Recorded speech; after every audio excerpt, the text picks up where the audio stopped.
for everybody that they had relational trust and credibility with, they invited them. They basically put together a note and sent it out via email and put it on their doors that said, hey, we're living in a time of unparalleled anxiety.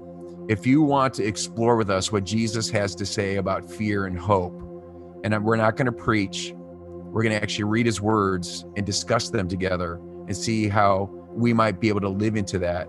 We're going to meet on Zoom. So they send that out. The next Wednesday, they're meeting on Zoom. They have 6 families from their neighborhood show up for a Discovery Bible study. Oh, man, I love it.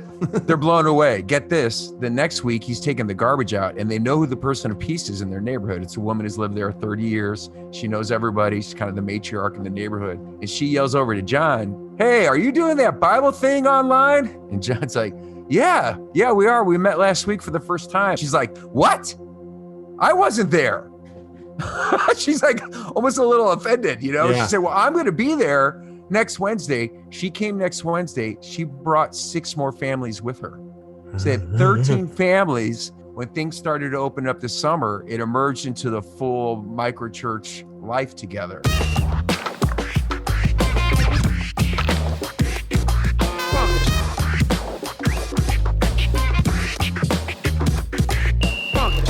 Welcome to the Everyday Disciple podcast, where you'll learn how to live with greater intentionality and an integrated faith that naturally fits into every area of life. In other words, discipleship as a lifestyle. This is the stuff your parents, pastors, and seminary professors probably forgot to tell you. And now, here's your host, Caesar Kalinowski. Well, here we are, together again. That's awesome. Thanks for being here. Hey, I've been thinking about this. You know, if you thought that the turning of the page of your calendar would somehow make 2021 this new, peaceful, magical year, well, I guess we all have to guess again, huh? I mean, I don't know where you're listening from. I live here in the States. It has been crazy turmoil week here, like sieging the Capitol, you know, like, oh my goodness, I can't even believe what's going on.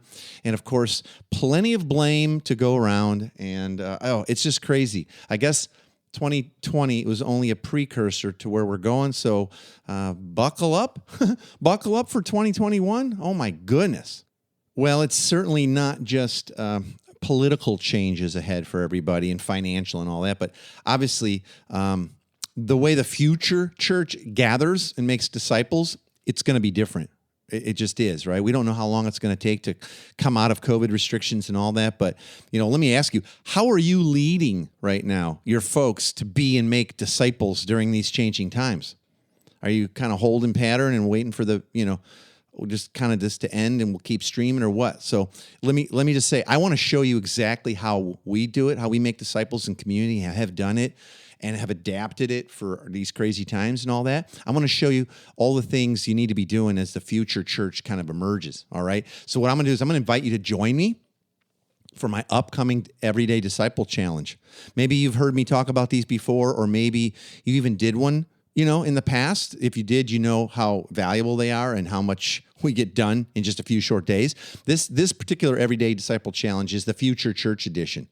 And we're going to be talking about how we make disciples. There's frameworks and tools and mindset about all this, but it's tweaked for where we're going and what's changed, right?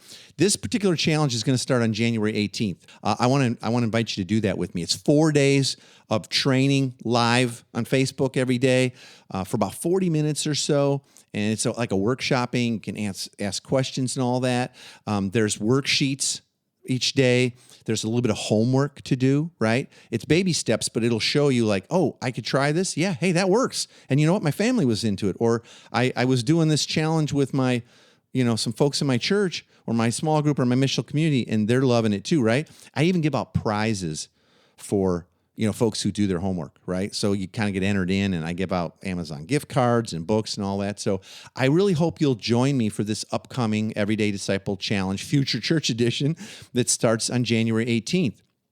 Let me take a second and tell you just real quickly what's going to be in the training, all right? The first day, we're going to talk about what is discipleship, and I'll give you like a practical working definition and a new framework of discipleship that'll tweak your head and perceptions a little bit, and it'll forever change the way you make disciples. of Jesus. It really, really will. On the second day, we're going to talk about our gospel identity. I'm going to break that down and show you how that really is the foundation, and how when we start to understand and help others believe and live out of their true identity, it changes our motivations and how we perceive being sent out on mission. It's super key to making disciples in everyday life. Day 3, we'll talk about discipleship rhythms. Maybe you've heard me talk about these in the past, and I'm going to reveal 6 ordinary rhythms of life that are perfectly created by God for natural daily discipleship. And here's the best part. They already fit your schedule. They fit everybody's schedule. You already live this way, and so does everyone else. It's a different intentionality. And I'll give you a little bit of homework to practice a few of these things. And wow, the testimonies of what people have experienced in past challenges has always blown my mind, just in these few short days. And then day 4, I'll talk about finding the right missional balance. This will sort of answer the question of, so how do we do this? How did Jesus do this? How did he balance his time and attention as he moved, his disciples from just sort of being newbies and curious onlookers to mature disciple makers who now have changed the world, right? He taught us a lot on that. I'm going to share with you what we've learned and how we do that and how we impart that to others, okay? So I hope you'll join me for the challenge. To register, it's free. Just go to everydaydisciple.com/challenge, right? everydaydisciple.com/challenge, and you can register right now for free.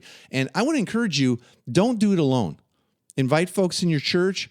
Make it your training for the month of January. I've had groups where they get on, they do the training, and then later that day or right afterwards, they'll hop on their own Zoom call and discuss all of it, how they want to apply it in their context. All right? I hope you'll dig that.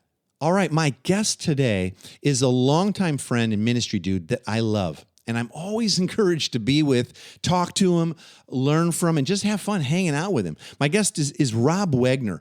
And you may or may not know him, but you will love him after you hear him today. He's a member of an organization called Disciples Made, and he's a part of the executive team there. So they help people multiply disciples all over the place and around the world. That's why we're kindred spirits. And he's also one of the founding leaders of KC Underground. That's Kansas City, KC Underground. And they're a decentralized network that reproduces disciples and leaders and micro churches.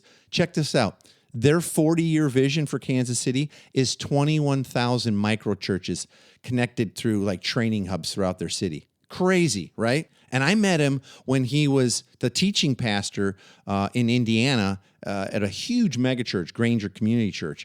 And we got to know each other and did some training together. And I learned from him, and I got to do some training for him and his teams and all that. And he was there 21 years, right? And then he moved to Kansas City, and he was a part of Westside Family Church there for years. And now he's leading this KC Underground with others. He's also an author, written a bunch of stuff you can find out there. I'm really excited about his new book, The Starfish in the Spirit. Anyway, you're going to be blown away by Rob's stories and his practical, on-the-ground type of wisdom and insights into some surprising and emerging trends within the church today. Some of them are real positive. Some are a little scary as we move into this new future as the church together as believers, okay? The conversation we had on this was awesome, and it might just be so packed, it'll end up being a 2-part episode. You'll just have to wait and see, all right? Let's listen now. Hey, Rob, thank you so much for taking the time to be with me, man. I wanted to do this a few weeks ago. Well, actually, maybe a month and a half ago before the holidays hit. And of course, Mr. No Notice, I'm like, hey, how's it going? You're like, I'm pretty good. I'm like, could you hop on a call now with me? So it's so great to hear from you, and so fun to just tell you no, and then now to be able to tell you yes. I've been looking forward to. I was one of those hold out hopes. I know Rob listens to Jesus. Jesus told me to call Rob. No, I'm just kidding. So anyway, hey, well, I'm kind of been ringing the bell since the sort of pandemic and all the shifts in the church started happening and people were kind of losing their mind. I've been kind of ringing the bell like, hey, big opportunity, guys. Sure, there's challenges and no one wants to see anybody dying and all that. But I'm feeling like in many ways, prayers of mine for 15, 20 years are starting to be answered, in some new ways. And I talked about even here on the podcast before, what if this pandemic is not so much happening to us, but it's happening for us, and I'm not, I'm not looking to debate, all the sovereignty of God and future and causal nature and all that. But I really even more than ever sense that. And I'm excited for where I think the church is going and can go because of a bit of a reset. But I have some pause over some things, like, oh, wait a minute, but is that how we're going to, sort this, And so I really wanted to talk to you because I just so respect you, man, and the hard work you've put in. And like myself, you've had a pretty wide ranging experience of church, like both in your own personal life, but then also vocationally. And, I let folks kind of hear a little bit of your story there in the intro, but I just kind of want to pick your brain a little bit on some of, where you see the church heading and some trends in different areas, what you're excited about, what you're not so stoked about, and all that. So I thought, fair's fair though. Let me ask you, because, you're leading church in a church and you're helping others do the same. What have you been up to personally there in Kansas City that's been most encouraging, even as you've, had to adjust with, lockdowns and social distancing? Like, what have you been trying, or what are you most encouraged about? Just like, hey, we've been trying this and we're seeing this happen. That's a great question. First of all, thanks again for your influence in my life, and your fingerprints are on the Kansas City Underground. And to answer your question, the way we're organized is our primary sense of identity is that of a mission agency. And so we exist to equip ordinary people to be loving disciple makers and to plant themselves among an unreached pocket of people that they can name, that they know, that they live with, that they love and would die for. And that as they gain credibility there, and small talk becomes significant talk, becomes spiritual conversation, and becomes gospel conversation, they'll plant the gospel and make new disciples. So we're not quote unquote a church. We have a network of a lot of little churches. We have I know you're super involved in yours though. Yes, sir. Yes, sir. Yeah. So I'm just asking Rob Wegner, ordinary guy. Yeah. What are you stoked about right now? Here's what I'm excited about is right on through the pandemic, the form of church and this kind of the missionary endeavor, and then the commitment to make disciples in pockets of lostness. What we've seen is it's mostly accelerated what we're doing. So this form of church is proven to be pandemic proof, and we're young, like we're just a little baby. We're 20 months old. So when the pandemic hit, we're just over a year old, not quite sure what this is going to do to us. Right. And, by God's grace, we've seen baptisms continue, new discovery Bible studies, new micro churches emerging. Yeah. And it's been amazing, to see that continued acceleration of disciple making and gospel planting. So I guess the most encouraging thing for me is this way of being the church has proven to be pandemic proof by and large. Well, amen. Amen to that. And how exciting, and praise God that you guys are seeing growth through this time. And you know what? You're not alone. We coach a lot of people. And of course, the quote model of church that we, are, I guess, promoting or advocating or equipping to is clearly both scattered and, gathered. But we definitely believe that the primary organizing structure is smaller groups, oikoses, communities on mission, and as they multiply and share leadership, all that stuff. But same thing, we're seeing a lot of people really experiencing like, hey, it's different. Maybe personally, people haven't had the same numbers hanging out in their home at one time, but it's forced them to be a little more creative and actually go deeper with people, which, we're constantly saying that the kingdom of God expands at the speed of relationship. And then the gospel moves along the lines of trust. And this is produced this in spades. Yeah. Let me tell you one story.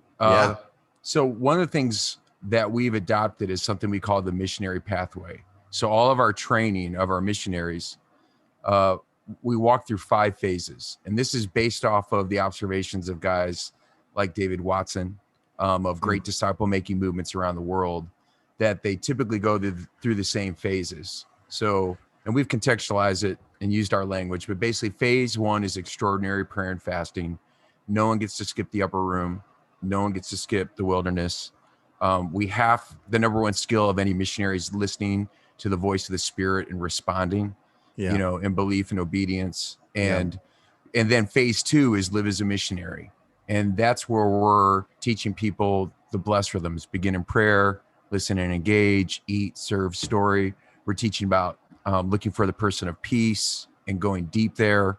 And we get a lot of clarity on missional focus. Like, you can't be a great missionary in 6 contexts. You really got to pick a primary, maybe have a secondary, and go all in. And then phase 3 is plant the gospel, which we teach gospel fluency skills. Guess where we learned that from? And also discovery Bible study. And then phase 4 is microchurch emerges. So now you're making new disciples, a new extended spiritual family emerges, and we have certain rhythms we teach there. And then phase 5 is multiplication. Here's what we've seen. Everybody who was in phase 2 and well into it, when COVID hit, it accelerated what they were doing. So, for example, John phase and Heather, 2 again was what? Live as a missionary. There you go. Yeah. So people that were living incarnationally, practicing the blessed rhythms, identifying people of peace. So John and Heather Grisham, they're both doctors. They have a sense of calling to the Algerian immigrant community in our city, but they're also living like great missionaries in their neighborhood. And the work in the Algerian community is a slower work. And they were starting to have spiritual conversations with 3 or 4 of their neighbors prior to COVID. When COVID hit and we went into full lockdown, they got this prompting. For everybody that they had relational trust and credibility with, they invited them. They basically put together a note and sent it out via email and put it on their doors that said, hey, we're living in a time of unparalleled anxiety. If you want to explore with us what Jesus has to say about fear and hope, and we're not going to preach, we're going to actually read his words and discuss them together and see how we might be able to live into that. We're going to meet on Zoom. So they send that out. The next Wednesday, they're meeting on Zoom. They have 6 families from their neighborhood show up for a discovery Bible study. Oh, man, I love it. They're blown away. Get this. The next week, he's taking the garbage out, and they know who the person of peace is in their neighborhood. It's a woman who's lived there 30 years. She knows everybody. She's kind of the matriarch in the neighborhood. They both end up taking their garbage out at the same time. And she yells over to John, hey, are you doing that Bible thing online? And John's like, yeah, we are. We met last week for the first time. And she says, how many people showed up? And John says, 6 of the families. And this person of peace who runs the neighborhood, she's like, what? I wasn't there. She's like almost a little offended, Yeah. She said, well, I'm going to be there next Wednesday. She came next Wednesday. She brought 6 more families with her. She had 13 families doing Discovery Bible Study. When things started to open up this summer, it emerged into the full microchurch life together. Yep. Amen. And we saw that happen in a number of contexts. What here a in cool Kansas thing. City. And the hardest thing about that, because I know those people, I don't know them, but I know those people. The hardest thing was okay, we're going to go ahead and put out the invite. It might seem weird to some people, might be awkward. But the Spirit's moving them, right? And then they do it. And then people are like, heck yeah, let's do this. And then the person of peace goes, oh, watch this. The hardest thing is we've somehow, as the church, we pre-elect everything for everybody. Hey, we were having people over, but I think with the COVID thing, no one will do anything anymore. It didn't even matter what the lockdowns were. It's like, well, why don't you throw it out there and let people vote for themselves? All right, well, we'll do it outside. We'll do a barbecue. Boom. The whole neighborhood still came. Yeah, okay. But we tend to pre-vote. Well, I don't know who's going to want to do a Bible study on Zoom with us that they don't even, it's like, well, how about it's free to ask, you know what I mean? And and if you're a person of peace, if you live as one, no one's going to be flipped out and angry at you about it. They might say no, or they might not come, but hey, we tell people you're still going to kind of get relational points just because you're trying to offer hope and speak peace, and blessing into people's lives. So even if they don't come to your thing or join you in a thing, I tell people you still kind of get most of the relational points. So, yeah, even the people who came were probably like, I'm really glad we have neighbors who want to bring us together. Yeah. In a time of crisis. Who doesn't want to live in that kind of neighborhood? Exactly. Well, what a great story, man. Okay, let me get to a few questions. I'm going to move us a little bit rapid fire.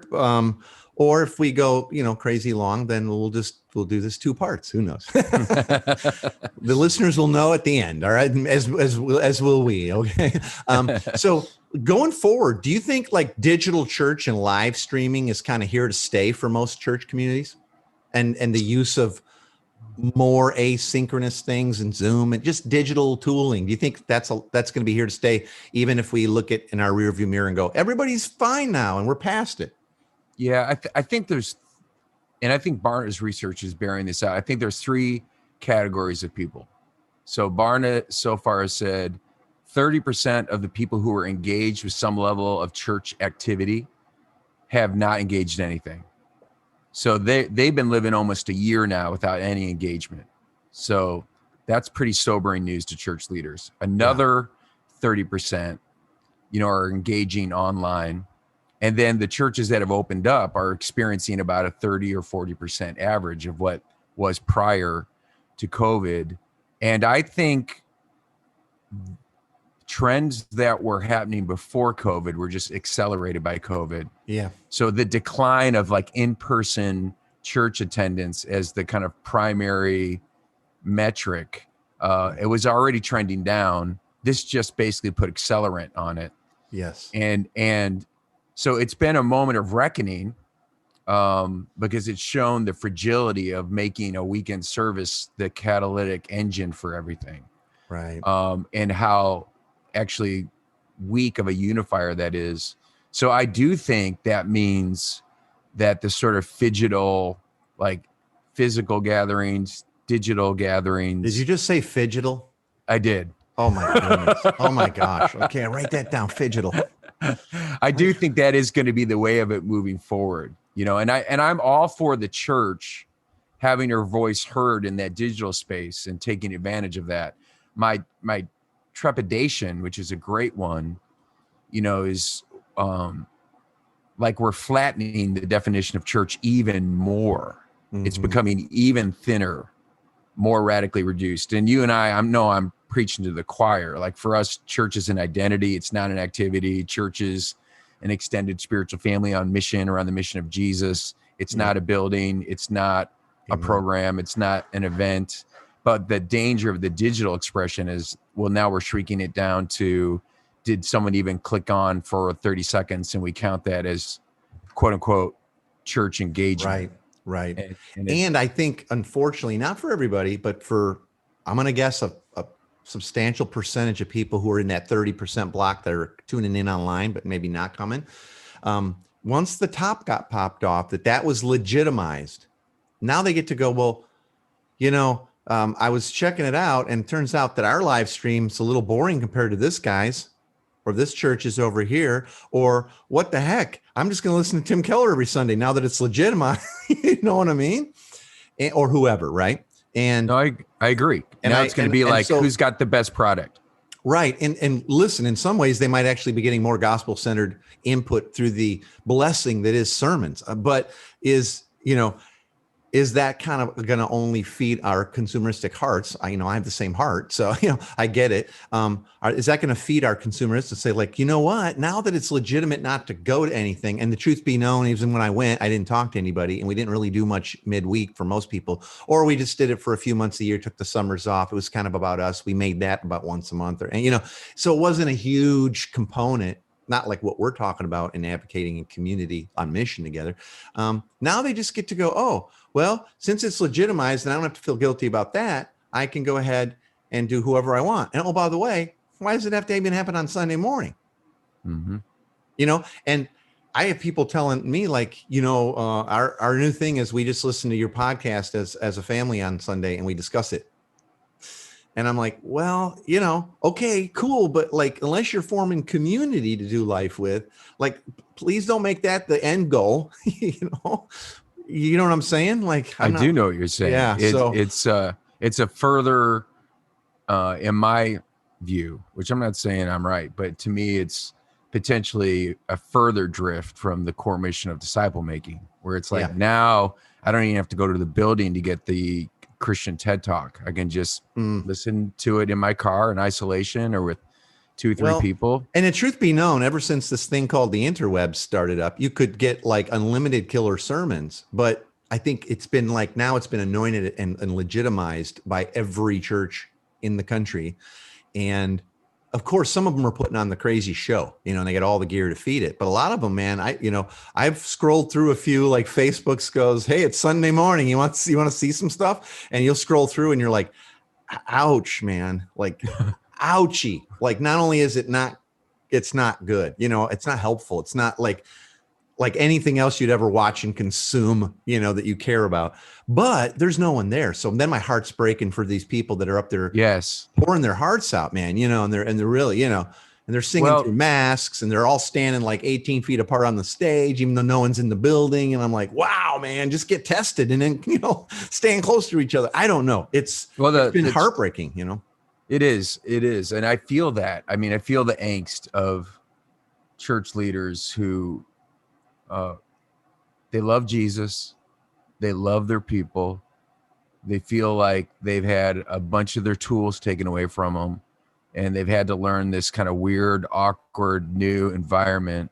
And the thing that I've been encouraging church leaders who I'm in conversation with that are working inside that expression of the church, I'm like, rather than putting all your best energy into trying to create the greatest streaming service, it would be better to start thinking about your church as a decentralized network of disciples and smaller expressions of the church. You can call it small groups or microchurch, and put your very best energy in equipping the leaders of those smaller expressions of the church. Like, give your best energy to that. The challenge is they weren't trained in that in seminary. Yeah. And they're not. We've been busier than ever. 2020, we have been as busy as we've ever been and doing the stuff we love to do. And I don't see 2021 getting slower, because so many people are going, okay. I've been kind of tracking with this, quote unquote missional thing and movement. And we've tried to do a little both but the truth is we don't really know how to make disciples in community. Right. And another truth is no one's ever modeled it for us. And another truth is I and my family and most of my buddies who, lead like this, we've kind of got into a pretty good groove of being professionals, meaning I kind of like where I can turn it on and turn it off, but like I can't legitimately start equipping people in a life I don't live. And so I need help. Help. And how do I start? And the basics. And I was just, before we hopped on, I was sharing that, we're getting ready to do this Everyday Disciple Challenge again, where we do 4 days of training and we give out a micro homework and we coach to it and we answer everybody's questions and get on live with, it's like we pretty much stay awake for a week, because thousands of people do this with us, man. It's crazy. And people are hungry, both leaders and just normal, brothers and sisters that are going, hey, like, I don't know if we're going to get equipped in this. So we're going to go ahead and start taking on getting equipped in discipleship and all of life. So, well, we've experienced the same surge, man. And that's when one of the greatest, dare I say, blessings of the pandemic, I think the remnant of church leaders who are willing to deeply rethink what it means to be the church and lead the church. It feels like prior to COVID, I had to spend a lot more time on the converting side of the conversation. And now the number of church leaders that are ready to do that work and to start afresh and rebuild seems to have surged. And I think that's a huge gift to the church. Praise God. And I tell people, hey, listen, man, don't be beating yourself up. We're all where we're at. We all start exactly where we're at. And if you've never been discipled in a way that's like in all of life, you're not going to osmosisly or read enough books to pull that off. You're going to need some help. You're going to need some equipping, some coaching. And like, don't fear that. There's nothing in life that anybody does really well that they didn't get help or coached or apprenticed in. You know what I mean? Rare is the person that's like, I went to the Home Depot and I bought all the tools and rabbit tuners and planers and I dropped, $4,500 on really expensive wood and look at these amazing cabinets I'm making. Like, you know what I mean? Like right away, like, yeah, no, Johnny Two Fingers. You know what I mean? You got to chop half your hand off. Like trying to get there. I wonder if in light of this change and people like having to hopefully move towards more of a focus of equipping the saints, if the role of the sermon is going to be, reborn or reimagined going forward. Like in other words, if I am getting people to tune in, because it's not unlimited time that we have, right? To like, I'm going to do this. And so I'm live 15 times a week. It's like, whoa, really? I don't know, but will the sermon be about, Bible literacy, or will it get more into fluency, gospel fluency, like we've been advocating for a decade or two? And will the sermon be reimagined as the equipping of the saints for acts of service and mission? And I think you get to do both at the same time. It means I think you can teach the word and preach the gospel to the, every single passage in that book, and you can make it equipping, or you can make it headnology, right? Like what I grew up with, like, here's what it says. Here's what it means. Go do it. That doesn't equip me though. What do you think? Do you think the sermon's going to have to change if it's less people are showing up to consume it, and then we're pushing it, out there? Well, for us in the Kansas City Underground, one of the services that we offer for missionaries and microchurches is we do have an almost weekly, it's 3 out of 4 weeks. We have what we call an equipping gathering.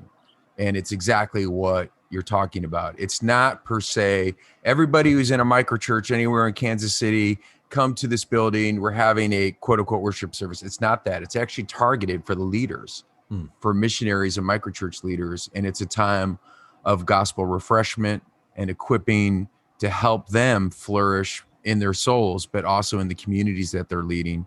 And I do think that is a shift, that whatever form of church you're leading, it's time to consider that. It's time to say, okay, what I'm doing in the weekend has to be about equipping what's happening in the disciple-making relationships and the disciple-making communities in my church. And if it isn't, then it may actually just be an adventure missing the point. Because I think what most churches are experiencing is the weekend service as the primary method of evangelism is reaching a smaller and smaller portion of the population. And that's not going to change. That's only going to probably continue. Yeah. So that means we have to begin to think about how to equip everyone as a missionary, because of the diversification of our culture. And it's just like if you and I were going to go, let's say, to Papua New Guinea, and let's say there's a 200 square mile section there, and there's 200 different tribes there, and it's our job to actually saturate all the tribes with the gospel, that whole region. You and I are not going to sit down and go, you know what we need? We need a building in the middle. Huge building right in the middle. And then we're gonna preach from our tippy toes and play some amazing Bethel music, because they have different dialects and different cultures. Well, we'll get those headsets, bro, with translators whispering in the back, so no one can hear anything. And I'm trying, when I'm having conversations with other church leaders, I'm trying to say that is the situation you're in now. Yes, in America. Yes, it is. And so what you do on the weekend can reach a certain tribe, but you got to realize that's a smaller and smaller percentage of the entire population. But if you equip every member as a missionary, now you have all these mosaics of mission, because God's already distributed them into all these different pockets of people. I think it's going to take a lot of humility going forward, brother, for leaders, and especially teachers, pastors, let's just say they're all like the most gifted. Okay. And so they're really good at what they've been trained to do and what they've now honed a skill in. I think it's going to take a lot of humility to say, I have to pivot. I have to pivot to what I'm doing to equip people to be able to communicate a fluency of the gospel into all those little people groups and pockets of neighbors and influence and trust. I have to. The days are, like you said, are really kind of over, or certainly, diminishing, where anybody thinks, the way I'm going to get fill in the blank person or people group saved is I'm going to drag them to hear you. It just, it's just not. It's just not. And there's going to be a few rare exceptions that are similar to what's happened with Walmart in the mom and pop stores. Like there's going to be those epic communicators that have massive influence, lots of churches, lots of campuses, but mostly, let's be honest, it's not reaching a bunch of new people that are completely unchurched. A lot of that is Christians picking a better product. And what's going to happen is everything that's kind of in the middle, the mid-size stuff, I think it's gonna be very difficult.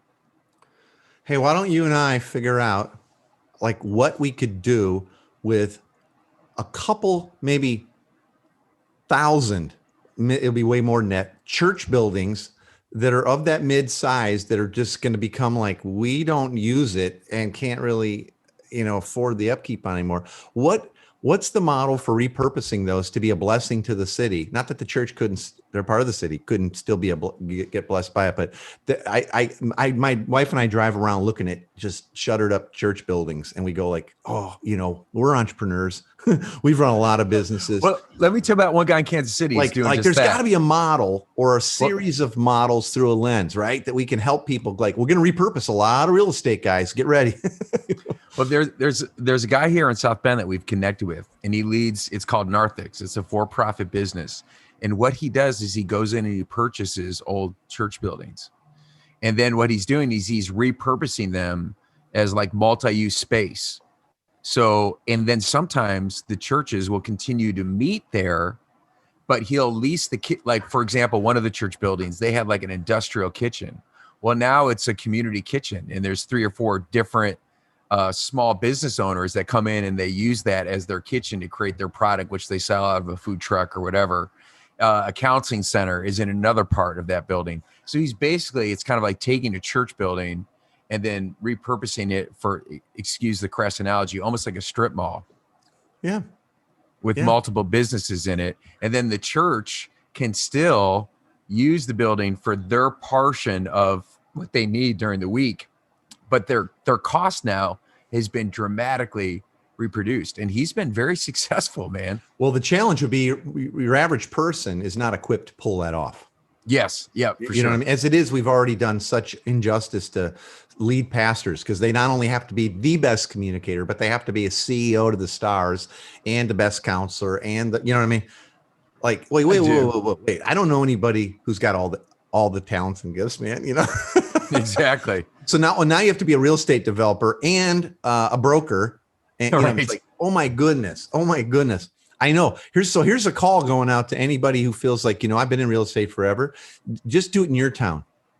Yep. Do it in your county. Don't look at like, I got to do this globally, right? Could you help organize the purchasing of away from churches? So it's like, maybe it's just at what they owe on that, maybe it's just, we'll get you out from underneath your mortgage, guys. That's it. But then we're going to give you this really low cost lease going forward, and it'll actually go down in value as we get more and more of this building repurposed. How about them apples? You know what I mean? Yes. And maybe you do 1 or 2 in your city, but like, that's what it's going to take. It's not going to be like, Jeff Bezos, he decided that Amazon was going to get into the repurposing of buildings as drone headquarters, and and he's going to go ahead and let churches use them. Probably not going to happen. Now, he might do the drone headquarter thing, but he's probably not going to let the churches use them. Right. So this is the kind of stuff that gets me excited. And I go, oh man, but there's good days ahead to be a blessing like that to communities and schools. How many school districts have extra money and space? None. There's not one. Okay. So think about how most buildings are laid out. They're kind of like schools, and they got lunchroom, and they've got, places you could, it's crazy. And so I don't know. I'm just kind of curious about, like what's going to happen with all these buildings, brother. Me too, man. And I love the way you're dreaming.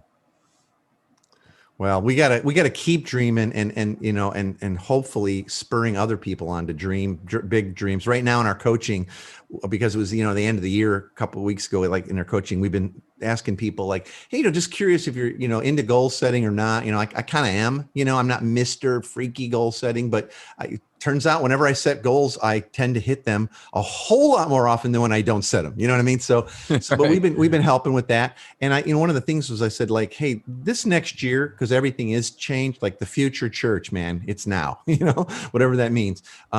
What's your, BHAG? Remember from the Collins book, Good to Great? He talked about big, hairy, audacious goals. Like, what's your BHAG for your family, for your missional community, for your church, for your network right now this year? Like something you go like, it's so big and hairy and audacious that God will have to show up, like, let's dream towards that, guys, and let's pray towards that, and then we'll help equip you towards that. And I hope people even hearing this today, with the opportunities and the changes and some of the warnings that are coming out of this conversation, will spur them to thinking, man, wouldn't it be a big, hairy, audacious goal to do X, Y, or Z with our community or with our building, or help churches in our town flip that stuff so they get out from underneath the burden of that, but they get freed up to be a blessing, and we'll make this thing a blessing, and we'll actually make it profitable. Like, it'll churn out so it can help fund other blessings. How about them apples? Or more buildings getting flipped, or I don't know, what's the BHAG, Yeah. Well, for me, the way we're organized in the underground, we have 4 what we call organizing identities. And the first one is that of a missionary. So it's the birthright of every child of God to be a missionary, disciple maker.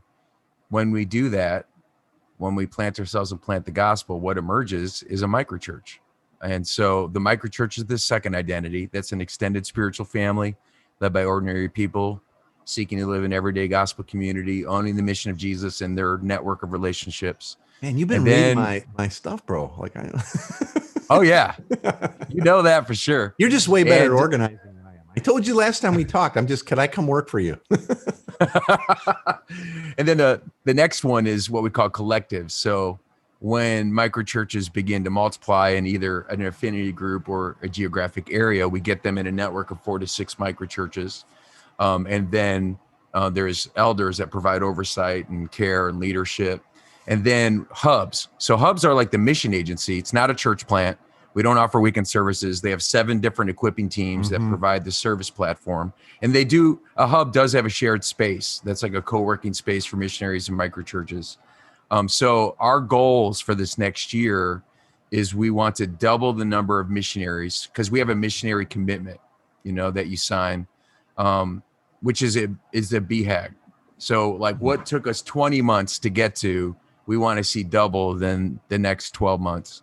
And then we're going from 1 hub to at least 3 hubs. And we're actually, like, in our heart, it's like 4 hubs in the next year, which is a very aggressive goal. But God has already been raising up these teams of apostolic leaders in other parts of the city. So those are our BHAGs. We want to double the number of missionaries and go from 1 hub to at least 3 or 4 hubs next year. Man, high five, air 5 you, bro, on that. That's, praise God. And you know what? I promise, as the Spirit reminds me of this, I'm going to be praying for that with you. Thank you. Our good dad is, man, he's way out ahead. That's so exciting though, man. Oh man, I am so pumped up by this conversation, and I'm full of hope. I really am. I love talking to Rob, and I love the fact he's on the ground level doing this with others, And as I thought might be the case, we're going to have to pick this conversation up in part 2, which I'm going to release in just a couple days for you. I won't make you wait a whole week, so I'll go ahead and release part 2 of this. There's just so much more to come, and Rob throws down some pretty strong language and challenges to all of us. He really does. It really encouraged me and challenged me pretty strong ways. All right. And I want to get to the big 3 from our talk today.